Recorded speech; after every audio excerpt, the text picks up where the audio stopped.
Bonjour Majda Bonjour Domiti.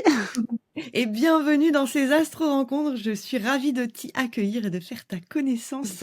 Merci à toi de m'avoir invité. C'est toujours un plaisir. Je les ai suivis depuis quelque temps, donc c'est chouette de se prêter à l'exercice aussi. C'est sympa. Bon, alors si tu as regardé les précédents épisodes de ces astro-rencontres, tu connais évidemment ma première question Et oui, traditionnelle. oui, Est-ce que tu veux bien te présenter à travers ton thème natal? oui, avec grand plaisir. Alors, j'ai un soleil donc en poisson. On dirait un petit peu. Oui, tu peux l'afficher hein, si Oui, tu veux. Hein, c'est pas un je souci. partage. Donc j'ai un soleil en poisson qui, bah, la tête dans les étoiles, hein, on va dire, hein, toujours porté par des projets, enfin oui, des projets, des idéaux humanistes. Hein, ça m'a toujours accompagné. Ça m'a mené à un parcours de plus de 10 ans dans tout ce qui est créativité appliquée, tout ce qui est formation aux dynamiques d'équipe et d'intelligence collective. Donc là, j'étais vraiment dans des communautés de créatifs, pas au sens artistique, hein, vraiment au sens de réseau professionnel, en fait, de consultants qui étaient dans l'accompagnement au changement. Mon ascendant taureau, il était friand, pied sur terre, hein, on va dire quand même. Il était quand même assez friand de trouver des outils concrets pour accompagner les personnes hein, à mieux se connaître. Ça fait vraiment partie Bon, j'y reviendrai après avec ma lune en Gémeaux. Mais c'est vrai que j'ai vraiment eu en fait un appel vers tous les outils qu'on peut utiliser pour accompagner les personnes à mieux se connaître. Je fais beaucoup référence à tout ce qui est typologie jungienne. Je ne sais pas si tu connais, en tout cas comme le MBTI entre autres, mais Oui. et à ce moment-là, c'était vraiment le grand déclic. J'ai enfin, c'était vraiment un insight hein, pour moi. Je venais juste de comprendre eh bien qu'on était tous différents, en fait, qu'on fonctionnait pas du tout de la même manière, qu'on n'était pas câblés pareil, en fait. Hein. C'était vraiment ça l'insight que j'avais et que du coup on interprétait en fait le monde à travers nos filtres intérieurs, à travers notre fonctionnement et que c'était un fonctionnement qu'on connaissait même pas nous. Voilà. Et que bien sûr, très souvent, c'était quand même une source de dissonance en fait dans les relations, une source de conflit. Et voilà, donc là, ça m'a vraiment ouvert en fait à une grille de lecture du monde qui était devenue vraiment intéressante. Hmm. Et bien, ça me fait rebondir du coup sur ma petite conjonction Lune Chiron. Donc je sais pas si on la voit bien. Je sais pas si on voit la Lune. Ouais, Lune Chiron en Gémeaux. Oui, la lune, c'est Euh, parce qu'elle s'affiche ici sous sa phase Ah lunaire. ben oui, je la vois, conjointe à Chiron. Donc ça, c'était vraiment, je pense qu'il y a une quête hein, quand même hein, de se connaître, d'apprendre à comprendre aussi comment je fonctionne moi. Hein, c'est quand même dans ma maison une. Et je pense qu'il y a eu aussi cette approche de aider les autres à se connaître. C'est aussi peut-être guérir une partie de soi qui était liée en fait à une connaissance de soi qui était pas, enfin qui était plutôt liée aux origines en fait, qui était un grand flou en fait sur l'histoire de ma famille, l'histoire, on le voit bien avec la petite lune noire Cancer, hein, qui avait quand même des thématiques un peu complexes hein, au niveau oui, de la lignée, en tout cas de pouvoir retracer, en tout cas, voilà, l'histoire de la lignée.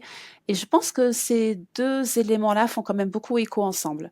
Apprendre à se connaître, se comprendre, comprendre ses émotions et comprendre ce qui va être en lien avec l'énergie maternelle, l'énergie voilà de nos ressources émotionnelles aussi. Euh, voilà. Bon après si on ajoute à ça le Soleil Jupiter et le nœud nord en maison 11, bon on peut se dire que forcément à un moment ou à un autre il y a eu quand même un détour uranien. Donc, c'était de toute façon voilà en chemin, en tout cas pas très loin de mon chemin. Hmm. Ok. T'avais autre chose à dire sur ton thème ou on est ok? Oh, petite Vénus Verseau, peut-être, quand même, qui est Oui. là, qui un petit milieu du ciel en Verseau. Donc, oui, c'est sûr que tout ce qui a été de toute façon en lien avec des projets collectifs, des idéaux, le fait de contribuer aussi à avoir, bah, oui, à être dans le collectif et à construire en fait un collectif qui a du sens et qui peut améliorer en fait un petit peu le futur. Donc voilà, c'est toujours le côté en fait avant-gardiste et innovation. Là, pour le coup, professionnellement, c'est ce qui m'a beaucoup suivi, hein. Enfin, c'est là où je me suis retrouvée très tôt, hein, dans des communautés créatives. Hein. Donc voilà, Verseau, Milieu du ciel, je trouve que c'est assez, voilà, assez symbolique. Euh, voilà, je pense que c'est pas mal déjà. OK, c'est pas mal. Merci beaucoup Majda d'avoir, bien voulu partager ton thème. Je t'en prie. Est-ce que tu peux nous parler un peu de l'astrologie telle que tu la pratiques? Oui, alors, bon, c'est une grande question, hein, mais je pense pouvoir dire aujourd'hui que l'astrologie que je pratique pourrait se rapprocher, d'une astrologie humaniste, et archétypale avec un grand intérêt qui est marqué pour, tout ce qui est, psychologie. Notamment en psychologie des profondeurs, hein, avec les notions d'ombre. C'est quelque chose que je creuse beaucoup. Et je combine aussi quand même, je trouve, beaucoup l'astrologie avec des outils de connaissance de soi. Notamment, je pense aux travaux de Hall et Sidra Stone sur le dialogue intérieur. Alors, je ne sais pas si c'est très connu dans la communauté francophone, mais c'est vrai que ces 2 personnes-là ont eu beaucoup d'importance, en fait, pour moi, dans la compréhension de toute l'approche du dialogue intérieur, qui est donc en lien avec une notion de sous-personnalité. Et donc moi, je traite, si tu veux, l'astrologie, enfin en tout cas les aspects, comme des sous-personnalités qui essaient de s'exprimer. Et donc, mon objectif, en tout cas, c'est de réussir à écouter, en fait, tout ce dialogue, en fait, hein, toutes ces personnalités qui essayent de s'exprimer en même temps et d'essayer de les concilier, en fait, hein, un peu comme une famille. Voilà, c'est différentes parties de soi qui essaient de s'exprimer et à qui on doit laisser, en fait, une partie pour se sentir bien. Autrement, on a d'autres, voilà, on a des systèmes de compensation. En tout cas, on a des sous-personnalités qui prennent en fait, voilà, toute la place. Donc vraiment, c'est une approche, je dirais, assez psychologique, hein, malgré tout. Et bien sûr, c'est sûr que ces travaux-là, hein, du dialogue intérieur, enfin, qui sont aussi bien sûr en lien avec tout ce qui analyse jungienne, hein, ça m'a toujours intéressée. OK, et comment la vie t'a amené à l'astrologie?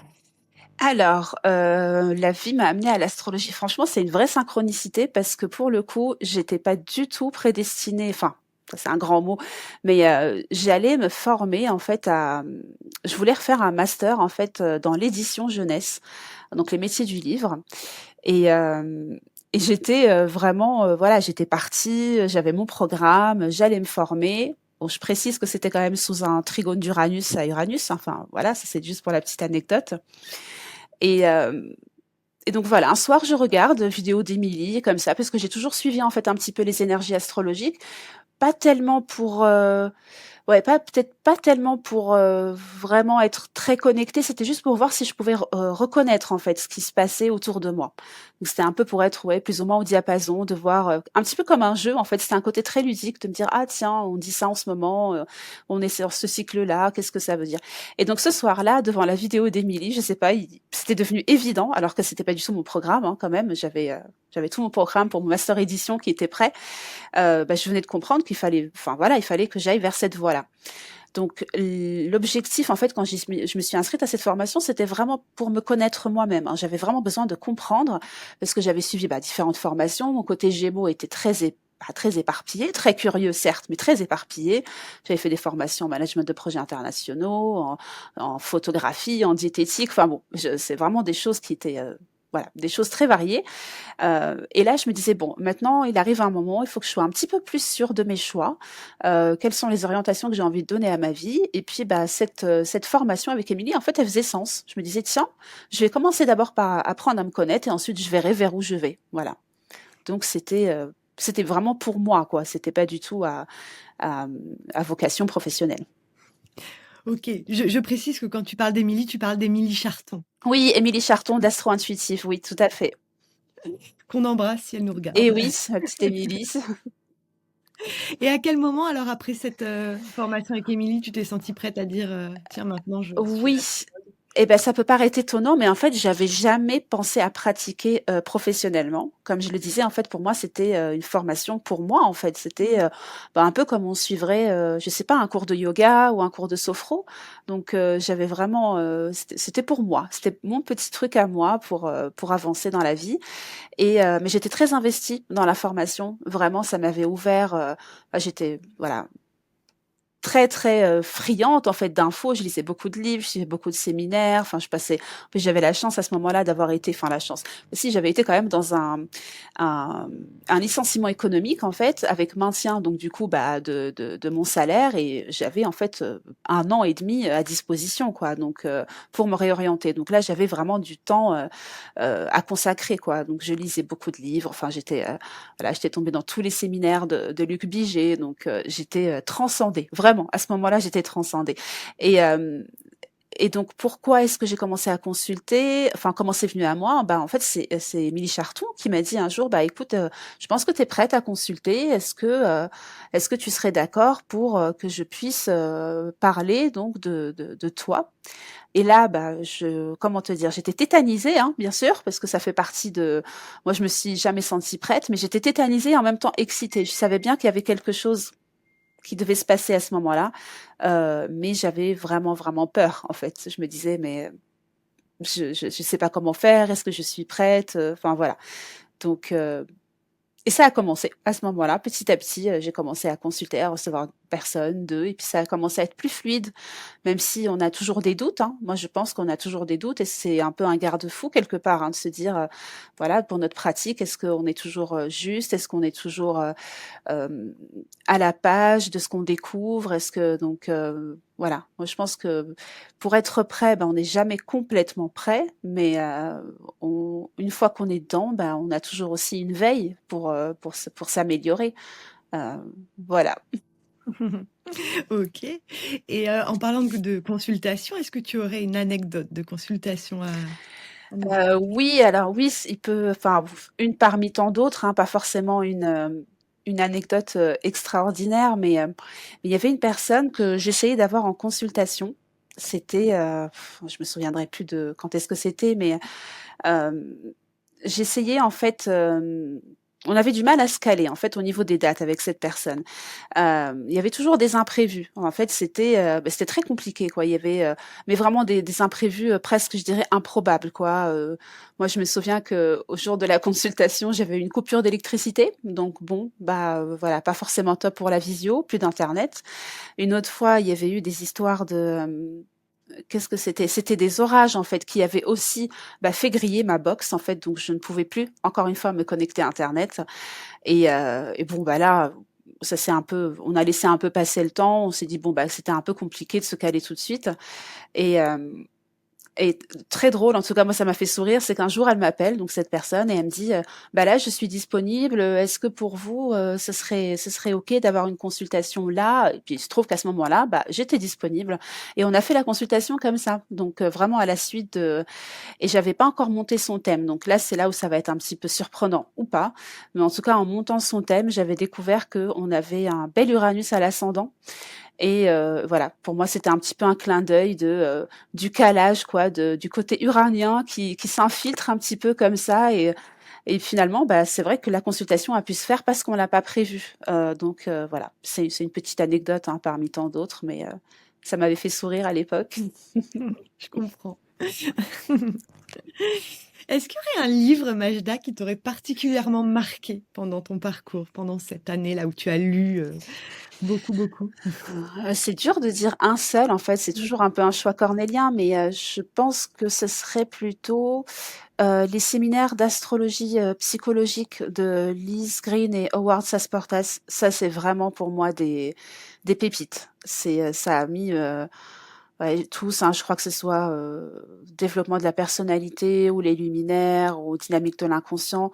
Là, c'est je pense que ces livres-là, vraiment, quand je les ai lus et quand je les relis, j'ai toujours je sais pas, il y a quelque chose de magique où ça me parle vraiment, enfin, vraiment à l'âme, quoi. Je me dis: «Mais je reconnais tout ce qui est écrit dedans», voilà, ça me transcende encore. Là, je l'ai relu là récemment, Les Luminaires et voilà, c'est spot on comme on dit, tu vois? C'est vraiment, vraiment le genre d'ouvrage. Alors il y en aurait d'autres, hein, bien sûr, hein, mais je vais garder cela parce que là, du coup, je peux en choisir plusieurs. Tu vois, c'est un peu de la triche, donc voilà. Les séminaires d'astrologie psychologique, voilà. Oui, puis ils sont sympas parce que comme c'est des comptes rendus de conférences, ils se lisent vraiment comme si limite on Oui, y était et c'est hyper agréable à lire. oui, tout à fait. Et puis on a Ouais, les cas aussi, on a les mmh, questions-réponses, donc c'est oui. interactif, donc vraiment, ouais, des pépites pour moi ça. Ouais, ouais, ouais, je comprends. Si la Majda de 2025 pouvait souffler un conseil à la Majda débutante qui commence les cours avec Émilie, ce serait lequel? Waouh! Hem, Ce serait, bah, juste vas-y, en fait. Vas-y, respire et vas-y. Parce que je pense que le côté, ouais, ce serait plutôt le nœud nord bélier là qui parlerait, hein, parce que voilà, nœud sud balance chez moi, c'est vraiment bien peser le pour et le contre. Chaque décision est vraiment une décision vitale et je pense que ce serait ça. Je me mettrais une petite tape, tu sais, là sur le dos en me disant: «Allez, vas-y ma grande, c'est bon, c'est le bon chemin». Quelque chose comme ça. OK. Comment tu entres dans un thème? Est-ce que tu as une routine? Alors, j'ai tendance à vouloir regarder ce qu'on n'aurait pas envie de regarder souvent, je trouve. Enfin, c'est une approche. Après, ça peut varier. J'entre souvent par la lune noire et la lune. C'est pour moi des éléments qui sont très intéressants parce que enfin, en tout cas, dans mon approche à moi, ça m'aide à voir où est-ce que il va être difficile d'aller. Et je vais essayer de voir en fait pendant tout le thème comment ce point-là va être contourné. Et donc du coup, ça m'aide vraiment à me dire: «Bon, là», encore en lien avec les sous-personnalités, hein, c'est vraiment, quelque chose qui me parle beaucoup, c'est de voir quelle est la partie qui s'exprime, et où est-ce qu'elle est en opposition, en fait, à un but, en tout cas évolutif et initiatique qui est important. Donc souvent, je regarde d'abord ça. Bien sûr, je regarde aussi le lieu de compensation, enfin priap et tout ça. Enfin, ça c'est peut-être un petit peu technique, mais ceux qui connaissent les travaux de Luc Biget, pourront enfin, vont se retrouver là-dedans. Mais je regarde toujours, oui, là où je dirais qu'on n'a pas envie de regarder peut-être. Hem, Parce que je trouve que c'est une piste qui est intéressante. Alors bien sûr, je regarde pas que ça. J'essaye de voir aussi, bien sûr, ce qui touche, bah, le soleil, enfin toutes les planètes personnelles, l'ascendant. Je travaille pas avec des dominantes, c'est pas un outil qui me parle, même si, je sais que voilà, beaucoup d'astrologues, hein, travaillent avec cet outil-là. Hem, pour moi, ce serait vraiment oui, lune noire, nœud lunaire, heu, principalement. OK, mais c'est pas forcément ça dont tu parles en premier à la personne après? Ah non, du tout, ça c'est ce que moi je regarde moi en tant qu'observatrice, mais autrement, bah, c'est la fameuse trinité, hein, quand même, hein, soleil, lune, ascendant, c'est plus pour moi, en fait, c'est mon Oui, fil, en fait, tu vois? Un fil oui. d'Ariane qui est au fond et pour vraiment voir jusqu'à quel point je peux, être pertinente et donner les réponses, en fait, que la personne aurait besoin pour avancer. Ce serait plutôt ça. Mais dans la consultation en elle-même, non, j'aborde jamais d'ailleurs la lune noire en Ouais. consultation. C'est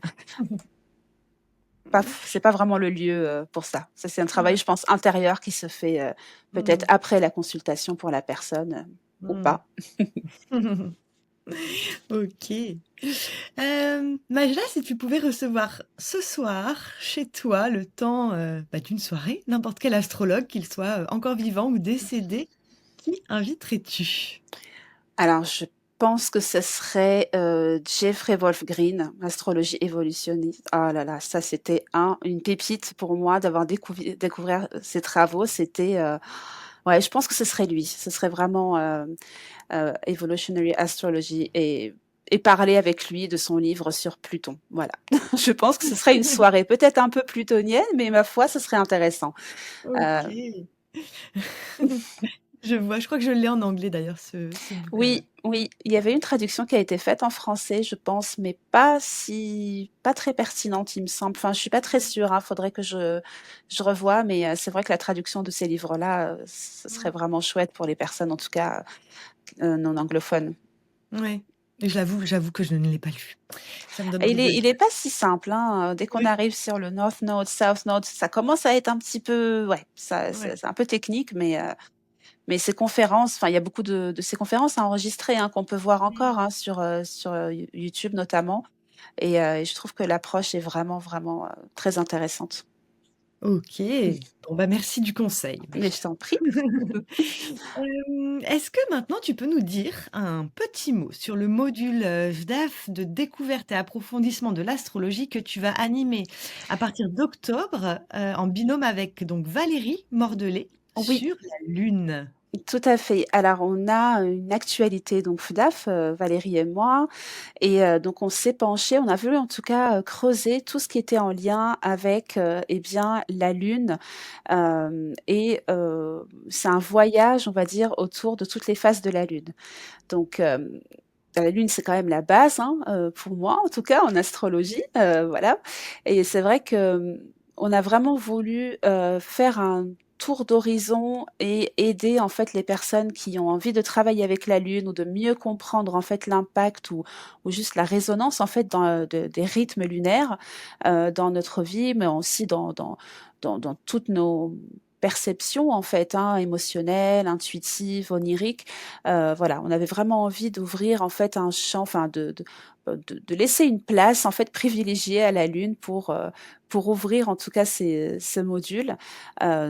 Donc voilà, on verra bien sûr pas mal de choses et j'invite vraiment toutes les personnes qui vont regarder cette interview de nous rejoindre le 17 septembre prochain, le soir, pour pouvoir justement en savoir un petit peu plus sur tous les programmes de l'AFDAF, dont celui-ci.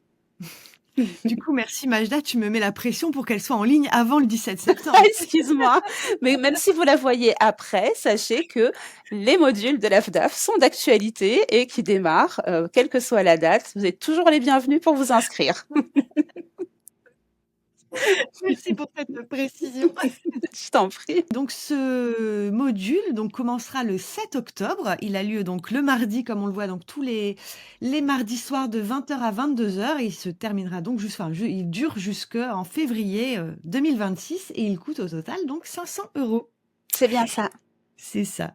Et puis, début 2026, tu en animeras un second module en binôme avec Émilie Charton, cette fois-ci, notre fameuse Émilie, Oui. sur la théorie des schémas. Est-ce que tu veux bien nous en parler aussi? Oui, alors ça rejoint ce que je disais tout à l'heure, hein, pour ma passion, en tout cas sur tout ce qui est profil psychologique, enfin, et approche pour la connaissance de soi à partir de la psychologie. Et là, donc, on sera en lien avec la théorie des schémas. Donc, c'est les 16 grands schémas de comportement qui ont été posés par Jung. Donc, c'est pas le même Jung, hein, c'est Y-O-U-N-G, et voilà. Et on va voir en fait comment cette approche des schémas, eh bien, elle peut nous aider à mieux accompagner en astrologie.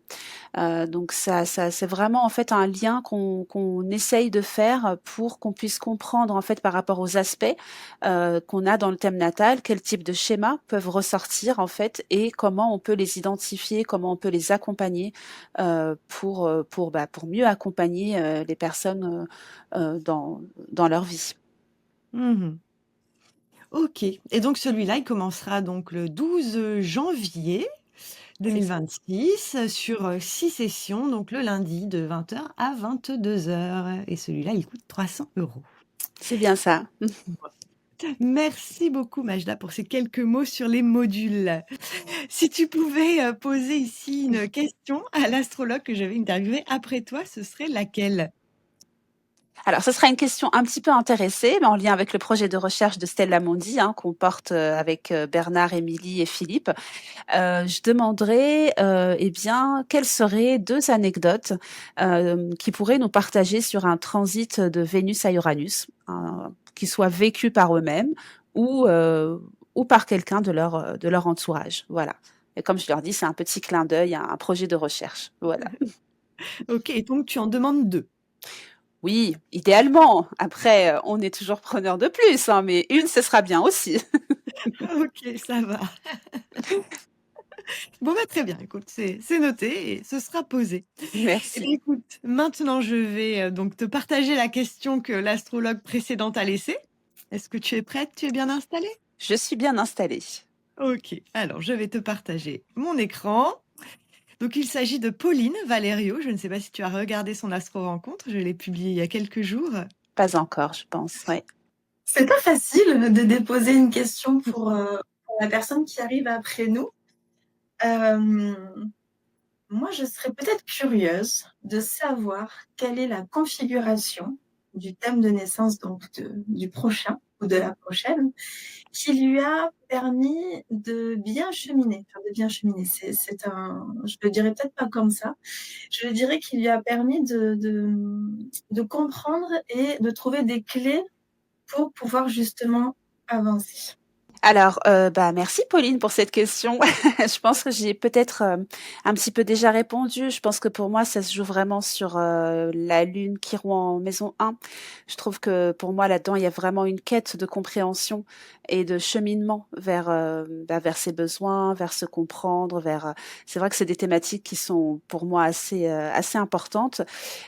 Si je dois rajouter peut-être une autre configuration, ça pourrait être peut-être ce Pluton en maison 6, ou enfin voilà, Vénus carré Mars-Pluton, enfin avec Vénus en apex, mais en tout cas ce Mars-Pluton, Mars en taureau et Pluton en Scorpion, en maison 6-12, c'est vrai que là aussi, il y a une forme, je trouve, de tension à vouloir eh bien avancer, à vouloir comprendre aussi, à vouloir s'améliorer en continu et à trouver peut-être trouver son chemin ou son destin avec cette Vénus qui est bien culminante en maison 10. Je pense que ce serait un peu ma réponse, à peu près. OK. Merci Majda d'avoir répondu, à Avec la question plaisir. de Pauline. Est-ce que tu peux nous dire quelques mots sur la VDAF? Pourquoi tu as, adhéré? Qu'est-ce que t'apporte la VDAF? Est-ce que tu aurais, une idée, sympathique pour les prochaines semaines, les prochains mois, les prochaines années? Oui, alors j'ai adhéré à la FDAF parce que je trouvais que en tant qu'astrologue, on est souvent solitaire. Enfin, c'est vraiment, je trouve, l'archétype de l'ermite, hein. On est là dans notre voilà, dans notre grotte, en train de chercher des réponses. Et c'est vrai que ça, c'est quelque chose que je trouve parfois un peu difficile. Donc, c'est vrai que j'avais besoin en fait d'ajouter une dynamique peut-être un peu plus suranienne ou jupitérienne en fait à ce côté très saturnien, on va dire quand même de l'astrologue qui travaille de son côté.